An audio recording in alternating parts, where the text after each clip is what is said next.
Hey everybody, welcome back to Brown Thumb Nursery. I'm Rob. I'm out here in my shade house, and I was just getting ready to do some cuttings of some roses because I had 15 spaces left right in the middle of this. I got muscadines, one variety of muscadines over here, another variety of muscadines over here, and I'm like, man, I've got a space. And I was moving some plants, and I picked up a rose and carried it over there. I'm like, man, that's got some branches that is kind of scraggly, or not scraggly, they're really healthy, but anyhow, I need to cut those off so they'll fit in my area, you know, so I had to trim them back. Anyhow, so I was just going to go do it and stick these, and I'm like, oh, you know what, somebody has been asking me to do a video about that, about cuttings on roses. So I thought, well, I'll just do a quick video about it. So I've already got set up here, and you can see I've got these 50 cell plug trays. Let me get one out in a stack. So they're just a 3-inch deep, basically a 3-inch deep plug tray, and there's 50 in this particular variety. Anyhow, like I said, I've got 15 spaces here, 3 rows of 5, and so I will just pick two. I just literally just took cuttings of 2 healthy rose branches that was just kind of, you know, causing the pot to lean over and stuff. So I thought, I'm going to go ahead and do these up as cuttings. So let's take a look at how we'll do that. Well, you see I've got a pot, or 15 pots, basically 15 little pots. So you could use a little pot like this to do this. I've got cuttings over here. Well, anyhow, I do that sometimes because, you know, it gives you more growing space and whatnot. But anyhow, so I'm going to take about probably 4-inch cuttings, and that's, you know, I'm just going to go ahead and I'll try to get you down here where you can see this. So I'm just going to go ahead and let me try to find a spot first where I'm going to go, because what I want to do is I want to leave the top leaf. And okay, so I see here, let me just show you. See, I see get it to where I can show you. See this leaf branch here and this leaf branch here. I want to keep both of those, so I'm going to go right directly above that and cut that. All right, so then I'm going to go ahead and grab it from the top carefully, because this does have thorns. I'm going to go ahead and do that. While I've got it holding it like that, I'm going to go ahead and break off those thorns down there. Anything that's going to be under the soil level, I'm going to break that off, okay? Now I'm just going to kind of scratch that just a little bit.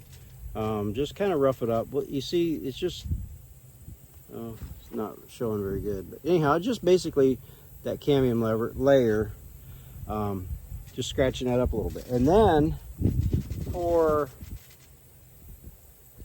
a rooting hormone, I'm going to go ahead and use one. And I've got, basically, I just cut off a little piece of a leaf of aloe vera.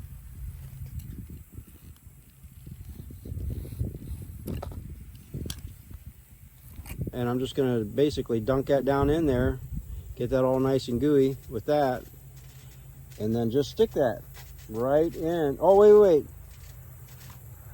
Before I do that, so I'm going to trim back some of these leaves. Okay, so now this one here, I'm going to just trim. See, it's only got like 3 leaves on that leaf, whatever they call that section. Do that. Now this one here is kind of bad, so I'm going to go ahead and just cut that off too. We want healthy leaves. So there we go. Now I'm going to go ahead and stick that back there. Boom. That's all there is to that. All right, now let me go and get another one, get another section, find what part I want to keep. Okay, I see what I want to keep. I want to keep these 2 top leaves close together, so I'm going to clip it above that, below that next node. Grab it from the top, pull off those bottom leaves, and then go and break off those thorns. Just, you flip them over sideways, and that just breaks them off. And then just kind of scratch it up just a little bit, and get my, oh, there, hiding it underneath there. Get my rooting hormone, stick it down as deep as I can there, in there. Oops, about forgot again. So I gotta trim back them leaves. I see I got a snail on that. I'm just gonna cut that rest of that leaf off. The part that had the snail. So yeah. Stick that down in there. And there we go. So that's basically how I'm going to do that. So now I'm seeing that we've got the nodes are to the point where I don't think I can leave both of those leaves. So I think what I'll do is I'll have bring this as my last, or my leaf that I keep. So I'll cut it there, break off these two, I'll just trim part of that back. And then that's what I got. Put my rooting hormone. And you can use ouch! Look at that. It stabbed me. Take that thorn off of there. Alright, so now I can do it better. But anyhow, I was going to say, you can use whatever kind of rooting hormone that you like to use. I have a jar of Hormonid 3 somewhere, and that's what I would normally use if I didn't, if I had it handy. And so, but I'm going to use that aloe vera, and that's just going to be just fine. And there we go.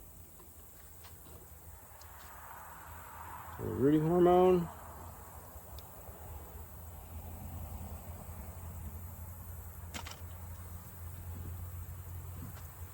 All right, and then that one's the last piece of that there. I'll go ahead and cut that back, There we go. Oh, knock over them. So knocking those thorns over, that kind of creates a little wound almost. And it ends up being a place where your roots can take and grow from. Ooh, look at that yummy. Oh, that yumminess. All right. So there. Put that in there. By the way, I already put the labels in there. I already did that. This particular variety is a Rosa Multiflora. Anyhow, I got that. So way I do that when I have different varieties in the same container, I'll put one where I start and one where I finish. And then here as well, I've got, this muscadine here, which is Ruby Crisp Red Muscadine. So anyhow, this section is that, so anyhow, that's just my method of doing that. So now we got the next branch here. And I got 5 cuttings out of that one branch. We'll see what we get here. And I'm not trying to make any certain number of cuttings, but I'll go ahead and get what I can. I might, if I get almost 15, I might run out and grab a little bit more, another piece off of that rose, because it had more on there. So let me clip that back. And I'm going to clip the bottom portion of those leaves. And the reason is, that way that when I put that down in, that's not touching the soil level. So, all right. Rooting hormone. There we go. Same thing. Basically, I'm getting about 3 nodes. 2 to go under the soil level and 1 above with the leaf. So scrape that, just rough it up just slightly, trim that back, trim the bottom of that leaf a little bit.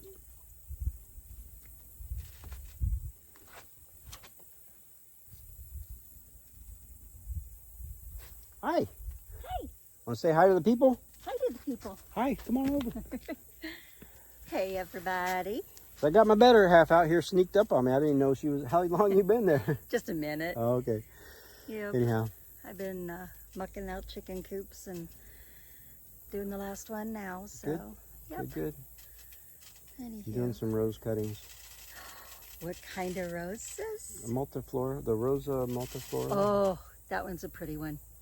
Well, all of the ones we have are pretty ones. All of them are pretty ones. We don't buy not pretty ones.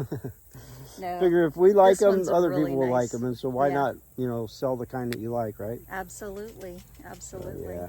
So I had 15 spaces left in the middle of this tray where I got muscadines on each side. Ah. And so I thought I'd fill it in with something. Very cool. Good choice. Yeah. Did you pack it off of mine from Puddles? Mm-hmm. Nice. Good job.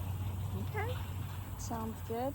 Got to keep it trimmed back until it's ready to be planted in over there by her in her potager area. Yeah. So got to keep them healthy. I just got done watching a video on Doc Jones while I was waiting on Bubby to wake up. Oh yeah, Doc Jones. If you haven't watched him, the homegrown herbalist, he's got a video. Watch Doc Jones. Tell about the video. Now I've seen the thumbnail for it. I haven't had a chance to watch it yet.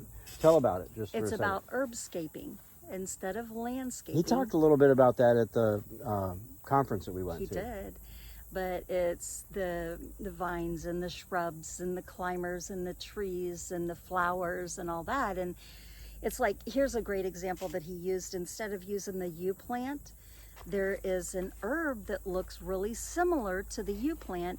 You can actually eat the berries, and the leaves are medicinal. Oh, here. There you go. Anyway. You step up. That way oh, okay. And the leaves, they're medicinal.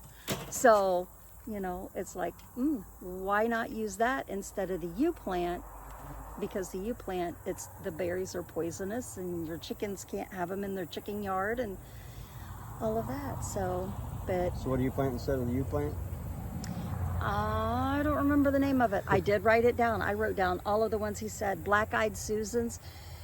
One of the things that I knew this, but then it was like he reminded me of, is that with your plants, you need to really make sure that you stick with the original kind. Mm-hmm. And he talked about this too at the conference that we went to, because here's the thing is when you start changing, say, here's a great example. Okay, you get Echinacea purpurea. Excellent immune system support. I mean, it is amazing stuff. You can build your immune system with it, and then you can fight off stuff that's antibacterial. But when you start getting the Echinacea, that's the pretty purples and the the whites. purple is the original. The purples, I mean, like the pinks and the whites and the yellows. The thing is that you're changing the color. That's changing the chemical makeup of the plant. When you change the chemical makeup of the plant, you also change the medicinal value of the plant. So always go back to the original plant for if you're putting it in for herbal remedies. Probably the new variety is going to have a certain amount of that medicinal value. But not the full But you value. want to make sure what's been tried and true and studied over thousands of years and documented. That's what's been documented is the one that's not been tampered with. Absolutely. So now there may be such a thing as they've tampered with, cross-pollinating all of these and getting a new variety. That may be a good medicine for something even more, but it doesn't have that research behind it. It doesn't have the research. So just to be safe, you always want to go with the old varieties, the old heirloom varieties if possible. Yeah. Yep, absolutely. What your grandma used to grow. Yep. And here's a cool story talking about grandmas. My nanny, which is my dad's mom, my nanny, her mother was the medicine woman of the hollow that she came from down in the hills of Kentucky. She was the midwife, and my nanny used to tell stories of her going out collecting the herbs with her mom back in the hills of Kentucky. She would have to help dig out the yellow root, which is yarrow, because or golden seal, because of the root, it looks yellow. And she would talk about scraping the willow trees for the bark for different things. Which There's is like, headache. That's your aspirin. Yeah. That's your aspirin. Bare aspirin, that's willow bark. And so she would tell all of these stories, when I was little and when I was younger. I remember would talk to her for a while about different things that she did when she was little. And I was like, That's pretty cool. I wish I If you could have just been back there and just, wouldn't that have been cool? I know. So young people today, get out there with your grandma and learn if your grandma learns this. Yeah, learn from them, because they, even if it's not this exact thing, learn something. They've got something to offer that will not be the normal. Yep. 30, 40, 50 and years here's from now. like your original snowball bush. That is an incredible plant for medicinal purposes. So, maybe that's the one that you've got planted in your yard. If not, I'm going to make sure that the snowball bush that I get here that we propagate with is going to be that snowball bush. I'm looking for that certain Latin name, because you go by the Latin name for a lot of times when you're getting your medicinal herbs. Go by that Latin name so that you know you're getting back that original strand for what you're looking for. Yeah, so Mom had 2 big snowball bushes at the end of our house growing up out on Pilot Knob. And I know for sure that that's what it is. It's, because that's 60-year-old plant, and that's before they was really doing a whole lot of the cross-pollination. I mean, they were doing it, but I mean, anyhow, that was just an original snowball bush. I would love to go back there one day and see if they're still alive and ask to get some cuttings, because that would be, wouldn't that be so cool? That would be so cool. But that's about, what, 12, 13 hours away or something? Yeah. I don't know. I know. Maybe Paula would do it and ship them to us. Right. Hey, Paula. Fun. Yeah, right. Just saying. I don't even know if they're still alive. People dig things up and cut Yeah. stuff down when they move in. But That's I don't know. sad. But because some of those plants, you're losing some of those plants. And I think that's one of the things I really appreciate about Petals from the Past is they go back to the old homesteads here in Alabama, and they will look like around the old home foundations for those plants that are growing. That's how they got some of these roses, these old-fashioned roses, is by doing things like that. Yeah, they research, and the name Petals from the Past, that's what it's about. They like to save the old varieties and the old heirloom, non-patented, basically. And varieties. I love that. Yeah, I love and that's what we're all about too here. Yep, So absolutely.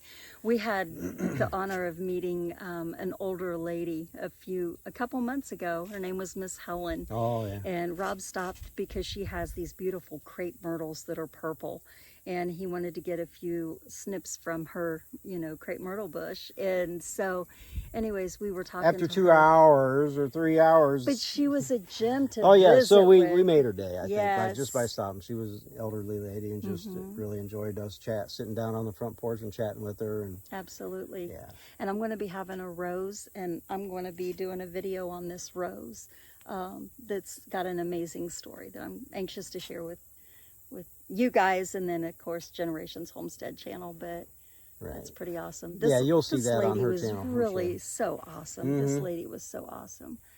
So I want to go back and visit her again. But yeah. Well, I came over here to grab my tripod that I left over here. It's over there. Oh, it's over there. Well, and there's that little And one. there's that little one. Yeah. So anyways, I'm going to go back and finish my project and try And to get do a these video? chickens. Yep. Go okay. check out her video over on Generations Homestead. Yep. I'm going to be posting it here this week. So, Sounds good. yep. Y'all have a blessed day. See ya.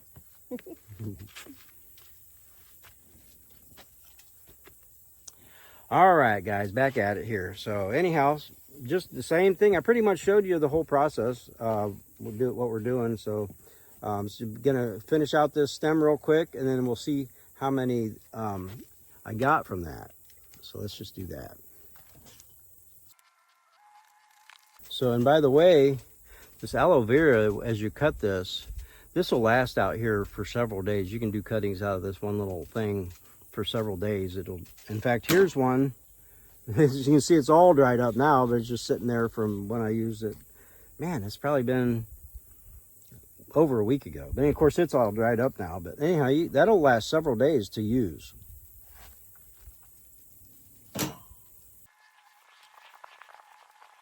By the way, aloe vera, I don't know if you realize this, aloe vera is another herbal type of thing that's good for a lot of things. Good for healing thing, even internally to drink it, the gel, squeeze out the gel and do it. And don't do it, you do your research about it. I'm not a doctor or any herbalist kind of thing. I do know a few things, but Yeah, aloe vera is a really good thing. It's, of course, the gel there, you know, squeeze it out and you can rub it on your skin. That's what they make a lot of sunburn lotion out of. So the good ones anyhow, I'll just say that. So.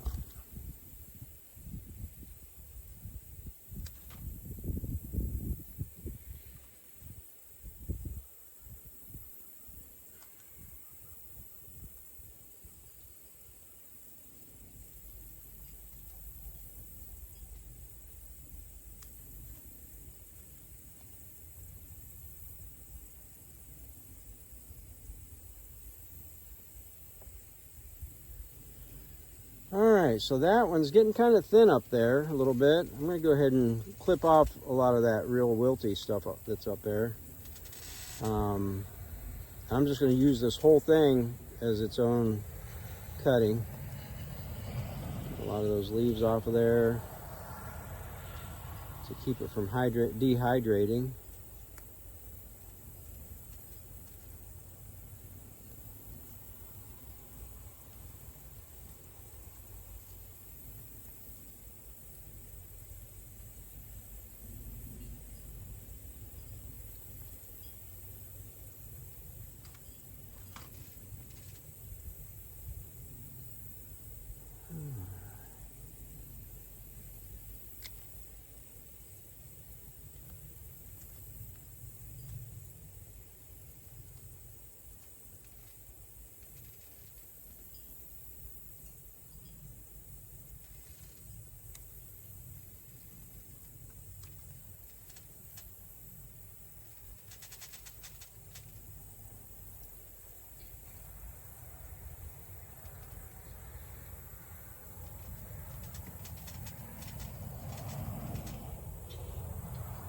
So you see how that top is wilting because it's been cut from the plant. See how floppy it is? I'm going to go ahead and just cut the top off that. It's just so weak. And this here is even, see how that's even wilting? This has probably got very slim chance of making it. So, but I'm going to go ahead and stick it anyhow. I got 3 more spaces, so that'll leave 2 more spaces after that.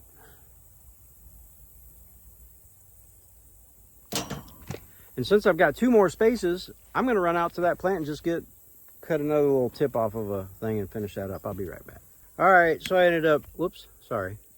All right, so I ended up getting about an 8-inch piece there. I'm going to go ahead and let me just clip the top off, top cutting off of there, and then work with this one here. Break off all of those thorns, scrape the cambium layer a little bit, trim the leaves. It's the same process on each one. So let me go ahead and get this over here. Uh-oh.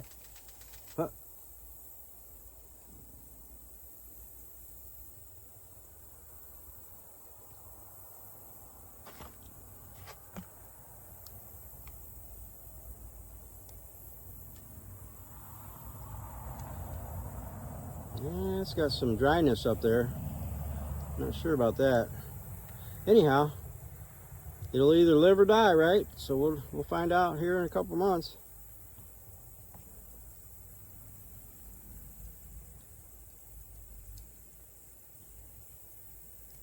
All right, so there you go. I've got 15 cuttings there, and that's, you know, that's gonna be fine. Nice little. And that's about all I got off of that. It wasn't like all bushed out crazy. It just basically had 2 big old kind of runaway stems that were really healthy, and I just cut those off so that I could just keep it manageable around, you know, the nursery here. And so that worked out perfectly to fill up that pot. And so I got muscadines, roses, and so anyhow, yeah, just a quick little video. Now, I have to tell you the rest of the story. You know, now these are in this potting soil, and they will stay in this shade. Now you can see, I don't know, you can see why I was trying to get out of that. I've got more shade over here on this side, I guess the way the cloth works. Anyhow, this is 50% shade cloth. And I believe next year I'm going to switch to about 70%. So maybe we're down here in Alabama zone 7B, 8B. They're saying 8B now. I don't believe it. I still say we're about 7B. Anyhow, we're down here in Alabama. If you're up north, maybe 50% shade cloth would be good, but I'm thinking that I need to go with about a 70% shade cloth. Because this, I'm getting not 100% success with my cuttings. So, well, like those, what do you call those, Purple Hearts, Wandering Jews, I think I got 100% on those. Certain things, you know, you get, I guess, do better, but so anyhow, I'm just learning how to, you know, make everything work. You know, this is a different system that I'm using now that we've moved out here to the farm, this new area where we've got the nursery. And so I'm trying to get everything dialed in, getting my mist system, which is still not all the way up to par. And I just put another shade cloth in over there, or shade house structure over there, and haven't got any mist system set up in there yet. So I got to get stuff ordered for that. But anyhow, so what you need to do is make sure that they stay watered. Now these get watered every hour with a mist system. If you don't have that ability to do that, you need to put them in what I always call a humidity dome. I had my propagation frame, I called it, over at the other property. But if you enclose it in basically like a terrarium, or basically like a dome. You know those 10-20 size trays, like this size tray that you see that's got the plastic dome over it? That's what I'm talking about. Something like that that's going to keep the moisture in. And so anyhow, you could use, if you're using like just a small cup like that, take a whatever size water bottle and cut the bottom off or the top off, and put it over it and screw the cap on and keep it moist that way. And then as you go to start to acclimate them, after a couple months, 2-3 months, they start to grow and everything, and you're about ready to pull that humidity dome off of that. You can unscrew that cap a little bit and take it off for a half hour and put it back on for another half hour, just acclimate a little bit, and then just finally take the whole lid off permanently. And then after a few days, maybe pull the bottle off for half hour. Just try to acclimate it a little bit at a time. And so anyhow, that's all the process that's important is humidity. And so anyhow, that's it. Thanks a lot for hanging out with me. I will catch you on the south side. God bless.